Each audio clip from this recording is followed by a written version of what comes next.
Good morning, good morning. Thank you so much for joining me. This is the podcast, The Endurance of Labor Laws. I am your lovely host, Lesley Sullivan, and today is episode 97, and we are going to take a quick look at the International Brotherhood of Boilermakers, Iron Shipbuilders, Blacksmiths, Forgers, and Helpers. So a big old long title, but the reason why it's big and long is because they have merged with quite a few other labor unions, which is why they're big and powerful, which does concern me. But first of all, let me give a big shout out to my listeners because as usual, you guys are awesome. So a big shout out to California, Pennsylvania, Louisiana, Alabama, Massachusetts, British Columbia, Florida, New York, Texas, Oklahoma, and Virginia. In terms of countries, let's see, the United States, the Russian Federation, and Canada. But first of all, I also want to go over some housekeeping. So I looked up some of those 70 shows that I was trying to remember, and the one that I could not remember that talked about those two paramedics is Emergency. It's a great show, and it's where there are these two paramedics that are under the umbrella of the firefighter station. So they get to go out and help people. So if you watch the show from its very beginning, you get to see how the ambulance drivers were considered new and how things change in their technology, so that's really good. Another really good show to watch is Adams 12, Starsky and Hutch, Hawaii Five-0, the original Hawaii Five-0, it's great. Hawaii Five-0 stars Jack Lord, he's a great actor, and let's see, that show started in 1968, I think, and ran all the way to 1980. And then, of course, Chips. That's a great show. And really good-looking guys in that show, for sure. But definitely check those out. It's really good, clean shows. And they're usually on MeTV. That's one of my favorite television stations. It's memorable entertainment television. It's really good. I understand that people do curse, but these shows do not curse, which is awesome. So that's good there. But a little bit of background to this labor union. Their predecessor, they have several of them because they joined with several, International Brotherhood of Boilermakers and Iron Shipbuilders, National Brotherhood of Boilermakers, United Cement, Lime, Gypsum, and Allied Workers. Let's see, International Union, Stove, Furnace, and Allied Appliance Workers, and then International Union, Western Energy Workers, Metal Polishers, Buffers, Platers, and Allied Workers International Union. So sometimes they have the word International Union at the front and sometimes at the end. And this particular union was founded by the Boilermakers back in 1880, so it goes back quite a bit. They are now headquartered in Kansas City, Kansas. They have locations in the United States and Canada. In terms of members, they have 49,491 members as of 2018. Their current president is Newton B. Jones. They do have some subsidiaries, and this is a little concerning to me. The first one is the International Brotherhood of Boilermakers Campaign Assistance Fund. Then they have the International Brotherhood of Boilermakers Legislative Education Fund. They have the International Brotherhood of Boilermakers Archives. Then they have the International Brotherhood Cajun Realty Corporation. That concerns me because now they're involved in real estate, but has nothing to do with their occupation. Then they have the International Brotherhood Building Corporation, which is part of construction, a little concerning there. Then they have the International Brotherhood of Real Estate Holding Company.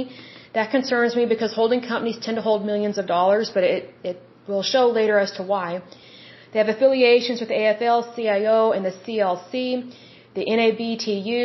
As of 2004, I shouldn't say as of 2014. In the year 2014, their revenue was $41,167,054. But their expenses for 2014 was $40,578,455.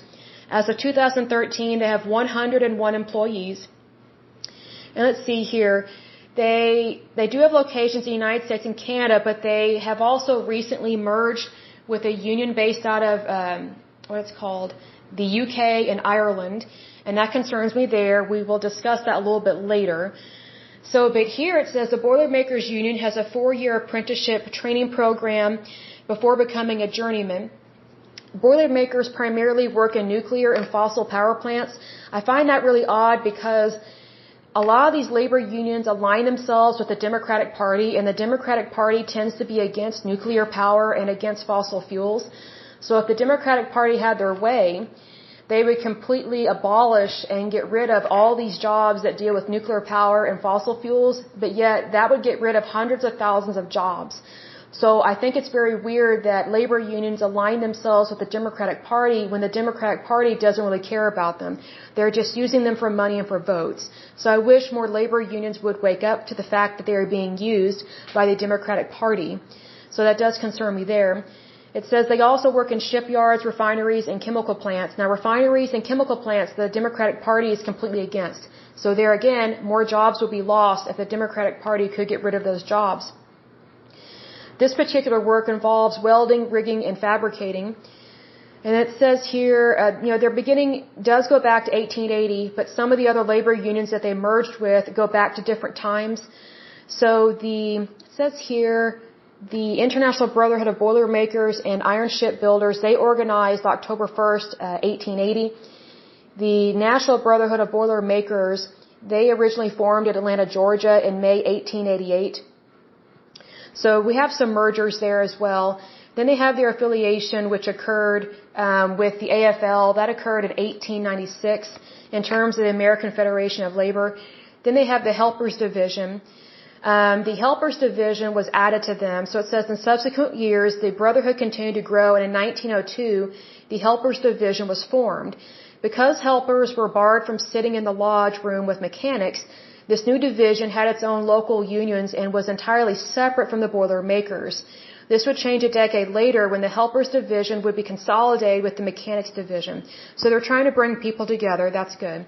Then they had a name change in 1906. They had a couple of different name changes because they were merging with other trades unions as well. And it says here, the Boilermakers affiliated with the Building Trades Department of the American Federation of Labor in February 1931.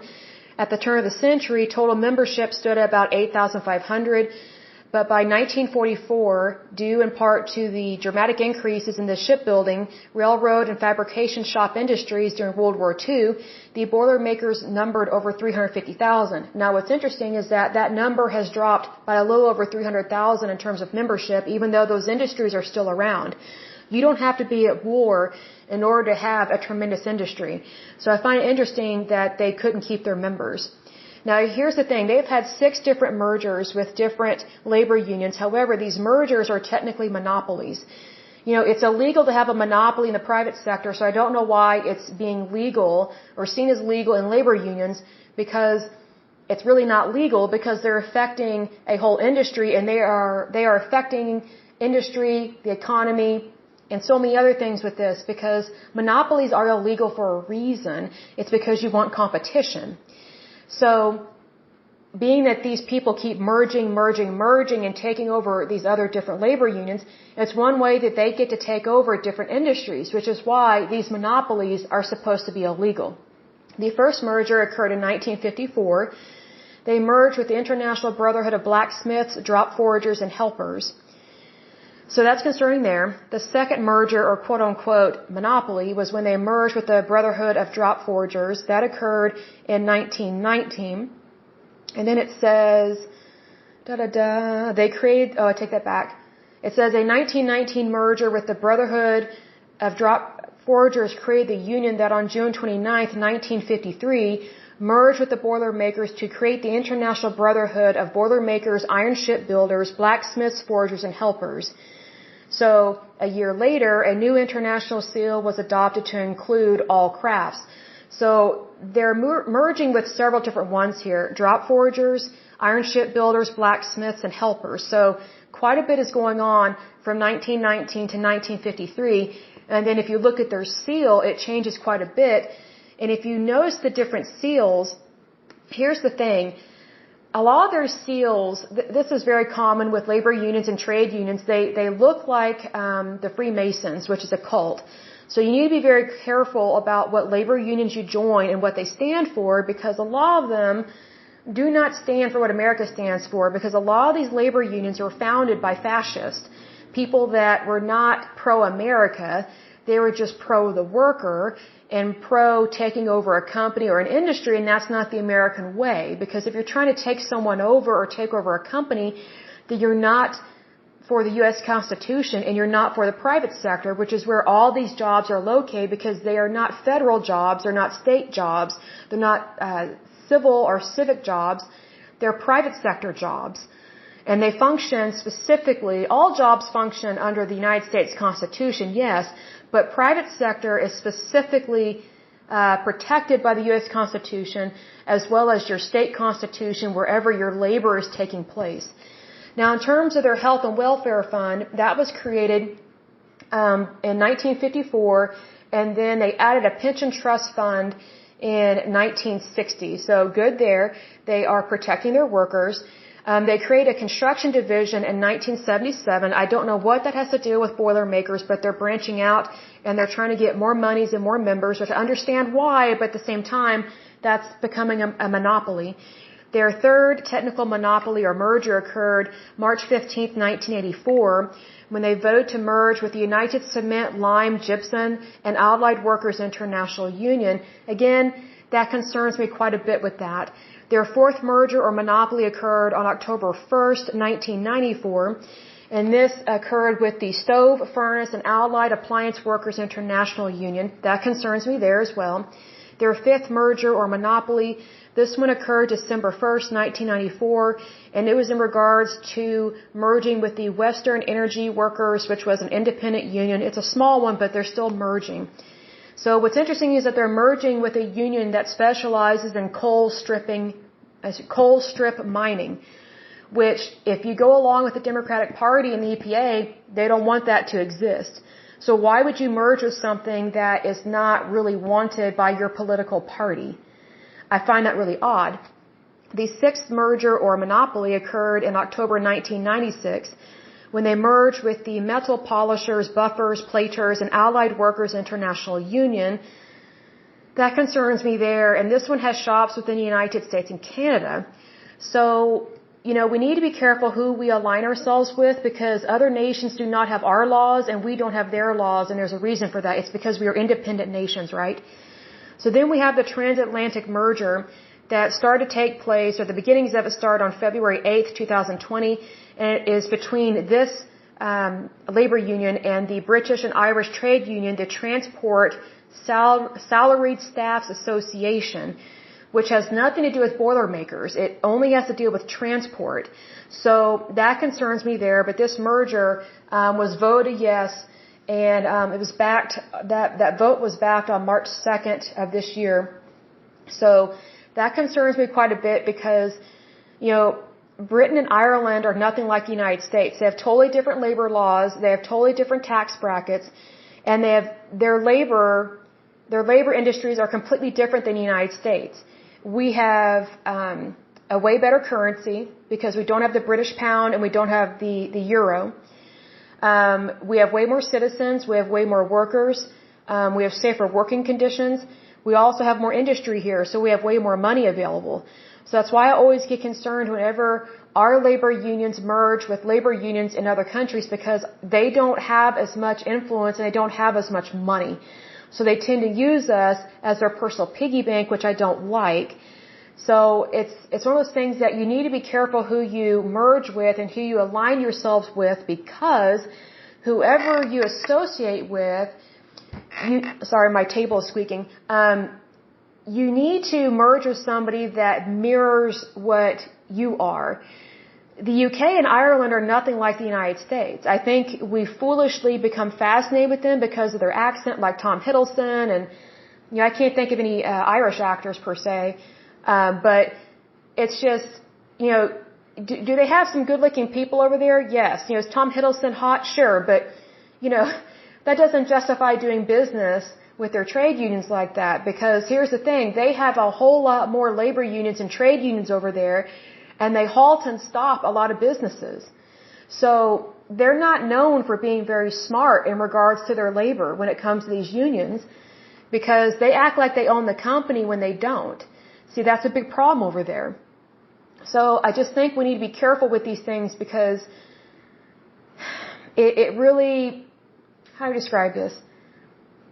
I think sometimes people merge with international associations just to look cool and to do name dropping, but you need to be careful about who you're marrying in regards to, whenever you're joining an organization like that, because whenever you merge with somebody, you're basically marrying into that organization.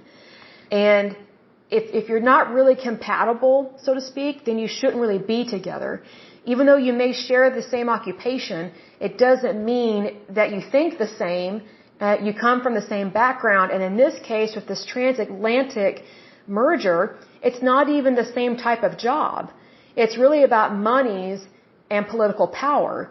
So that concerns me there, because the last thing I want is for the UK or Ireland to donate monies to the Democratic Party here in the United States, and I also don't want monies from the United States going towards their labor parties over there. Because we shouldn't be interfering with each other's elections. Like the Democratic Party threw such a big hissy fit over Russian collusion and Russia interfering with our election, which I don't believe they did. I think that's stupid. I don't think they did that. I think Russia is concerned with our elections for sure, but I don't think they interfered with it. But here's the thing. If we are aligning ourselves with labor unions in other countries, and our labor unions are predominantly Democrat, why wouldn't these other labor unions overseas start dropping money into our Democratic Party, into the political campaigns? If that's not infiltrating and affecting a election, I don't know what is. Like if the Democratic Party is going to throw a hissy fit over the trumped up charges of Russian collusion and Russia interfering with our election, then how come they're not throwing a hissy fit over these international alliances in regards to labor unions? Well, the reason why they're not throwing a hissy fit is because they get monies from these international labor unions via the national labor unions that are in the United States but are allied with others across the seas. So I do think it's a problem because a lot of these labor unions are in the back pocket of the federal government and vice versa. So it's just really concerning to me that this stuff is allowed, because, put it this way, if Republicans did this, if the Republican Party had all these labor unions in their back pocket and they were conglomerating with labor unions overseas and then receiving monies via the labor unions that they are affiliated with here in the United States, the Democratic Party would throw the biggest hissy fit on the planet about that. But no one's looking into, okay, why is this being allowed and tolerated? Because, elections of a country belong to that country. For example, elections in the UK belong to the people of the UK. It does not belong to me or to you, unless you're listening in the UK. But here's the thing. Elections should not ever be messed with. I think that's wrong. And one way that elections get tampered and messed with is by contributions from donors. Because money has power. That's just how it is. There's nothing new to that. But we need to use our monies wisely. And I think these labor unions and trade unions giving all this money to the Democratic Party, and this one doesn't say how much they give, but I bet they do. I think it's a mistake for them to use money for that. I think it's a mistake for them to use membership dues and fees to give to any political organization. Because that's not what it's for. It's for the worker. I mean, I always find it interesting whenever the Democratic Party, throws a hissy fit over how wealthy some people are, especially Republicans or even just business owners, but yet there are so many Democrat politicians that are super wealthy, but they don't call them out on the money that they make and the money that they receive, especially in political contributions. I just find that really weird.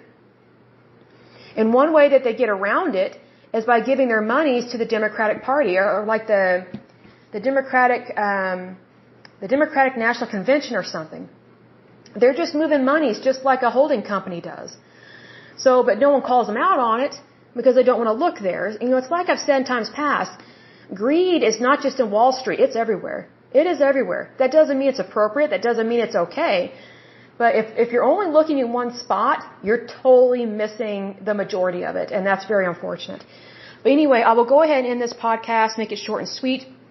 But until next time, I pray that you're happy, healthy, and whole, that you have a wonderful day and a wonderful week. Thank you so much. Bye-bye.